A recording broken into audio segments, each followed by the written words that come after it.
Hello again! Welcome back to Basic Terraria, The Adventures of Dwarf the Dwarf. A community fortress. Props if you get that reference. We are going to keep on digging into our excavation hole here. Oh, whoa, hey! Alright, let's try out this new sword. 2 damage. Only in a straight line. I'm starting to think my wood sword was better. I'm getting completely destroyed here. Oh my god.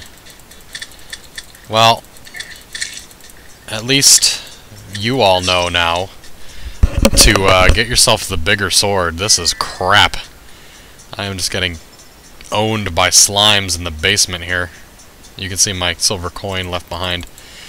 I don't think I've got what I need to make another weapon, so I'm just going to keep using this one.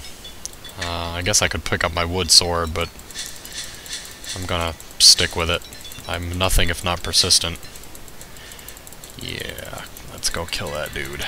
I'm wondering if maybe the small sword here is useful for something else. I don't know. Maybe I should build a chain, see if I can make a chain sword. Sword chucks or something crazy like that. There we are, we're back. One thing you might want to do if you're finding that you're being interrupted by slimes or killed by slimes in the basement a lot is you could just turn around and put a wall up, and now you're safe. You have to break through your wall eventually, and, you know, depending on how many things are sitting there waiting for you, might turn out to be a bad experience, but it'll buy you some time if you're in an emergency. Just throw up a wall, and you can be left to dig in peace, which is what I'm going to do right now. Alright, we've come to an underground cavern here, just through my digging, with a couple pots that I'm going to break open quick. But what I wanted to show you guys is something neat I found out about sand. If you're digging up sand, I don't really have a spot to put this. Let me, kind of dark here, I'm just going to dig a little hole, and then hopefully dig up a bit so I can put a torch. Yeah, you'll see that I can put a torch there because the water doesn't reach it. Let me go take a breath. Unlike Minecraft, you have to stay above water for a little bit for your breath meter to fully refill. Here's what I want to show you. I'm just going to dig one block out, and a whole pile of them get knocked down. Not all of them, but maybe half of the blocks above it, with sand anyway, are immediately destroyed. And that doesn't matter if I'm hitting sand or if I destroy this rock there. The act of falling apparently breaks them. So I can get rid of a large portion of sand pretty quickly if I just dig at the bottom rather than at the top. Just hold it down, and you'll wipe them all out in a few seconds. And that'll drain this pool pretty quickly, but not quick enough. I'm going to have to get back up here. I can also drain this pool by breaking through this wall here, and I'll do that right now, into this other cavern. I'm going to destroy my torch for a second. Ooh.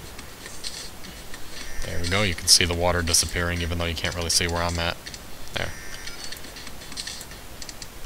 And we're back. There you go. And now I've drained the pool pretty good.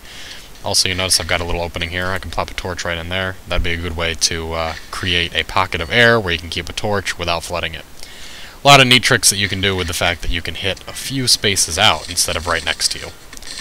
And that'll help you move through the caverns a lot quicker and safer. Good to know. Another worm just appeared out of nowhere. Good luck trying to kill it with this stupid short sword I've got. Also, because I took all the water out, I can no longer reach that platform to jump out here, so I'm going to be fighting him. Hey, nice, I killed him underwater. Crap. Let's eat a mushroom and then build a platform there so I can get back up to safety. There we go. Not bad. Nothing real special going on here. I just want to show you that I got a yellow, a red, and a blue slime all stacked on top of each other. That's, I don't know if you would call that interesting. Definitely different. 3 different slimes.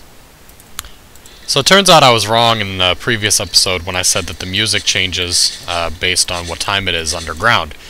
It does, but only at a certain depth. Once you go too far, you get the generic cave music, which happens all the time. Right now, I got a little bit closer to the surface and immediately noticed that the music changed. To what is the nighttime music. So I know that I'm coming up to the surface and it's going to be nighttime. So I had to correct myself there because you will not always get the day or night music depending on how deep you are. Oh, sounds like it's turning to day now. So I've given a little more thought to the short sword versus the broadsword, and I think that against slimes, obviously the better choice is one that swings in an arc. But against something like maybe the zombies, it actually doesn't need to swing because they'll only come at you in a straight line. So you could probably fend them off better being able to attack quicker. Just a thought. So I know that in order to have other NPCs come and live in your town, you have to build houses for them, and I know that there are certain other requirements, although I don't really know what those requirements are. So I'm going to build a sign and another building. I already started getting the frame ready over here, and I'm going to build a regular roof instead of a platform roof this time. So I got started right over here. I figured close by and all that. Damn slimes. Plus you can dig backwards so that your axe is swinging in the correct direction. So that you can actually be killing a monster and digging a hole or cutting down wood or something at the same time.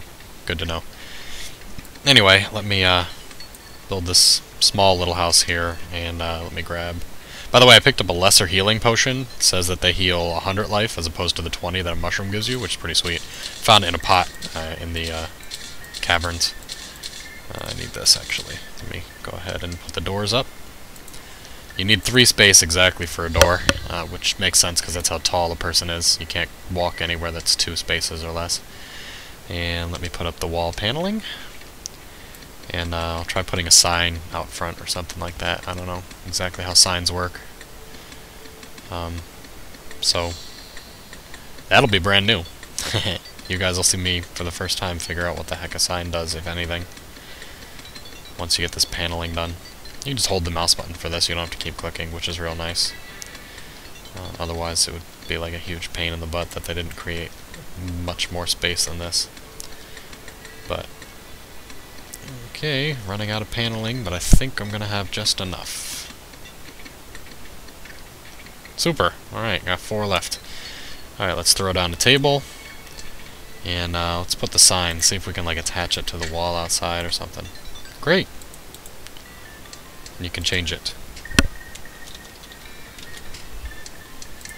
Perfect. So you can read, like, this is Phil's house. And if you open the door, you blow it up. Awesome. I guess it had to be a little higher. Let's try this again. There we go. Phil's... Oh, edit. There. Alright, let's throw down our chairs. I'm not going to put anything like a workbench or anything in here. Great! Torches. Gotta have a light source in the place too. And hopefully that'll attract somebody to come by and visit. I heard that you need a certain amount of money for a shopkeeper to show up, so maybe that'll make a difference. Yeah, the door hit the sign and it exploded. That's actually pretty funny. So this is my new mining technique for Terraria, is dig straight down maybe 5 or 6 blocks, because you can make that in a single jump. Then move over a few, dig down 5 or 6, move over a few, dig down 5 or 6, and just continue that until you've reached the level that you want to get to, especially, say, if you're trying to get around a cavern or something like that. That way you can just jump right back out, you don't need to build any platforms, and it flows nice and smoothly, as well as you get a good digging reference, so you can see in a lot of different directions. So with 5 or 6 blocks down, you can also dig both directions underneath and still be able to get back out without, having accidentally collapsed your system. So I can dig over here and see, if this is just stone or if it's iron ore or something like that, and then go back to my business, whatever it was that I was doing. Looks like it's just stone. Yeah. And that way I can get down into this thing. Now, I didn't jump down because I didn't know how deep it was. I might have hit the ground, take damage, something like that. Wow, looks like it's a pretty deep lake underneath the water here. Break these 2 open, get some coins and whatnot. This looks like iron ore, and I will steal all of that. And then I'll keep going down and see where this little cavern leads. Well, now I got myself into a bit of a pickle here. I fell down into the underwater river or lake or whatever you want to call it, and it is just too high Well, just barely too high for me to get back up. Fortunately, I brought wood with me, and you should probably always do this, just like in Minecraft when you go digging. And I don't need a workbench in order to craft the wood platforms. I don't think I can put them underneath the water. But I could always use dirt blocks or something to get myself out. Let me try. Yeah. Oh, I can, actually.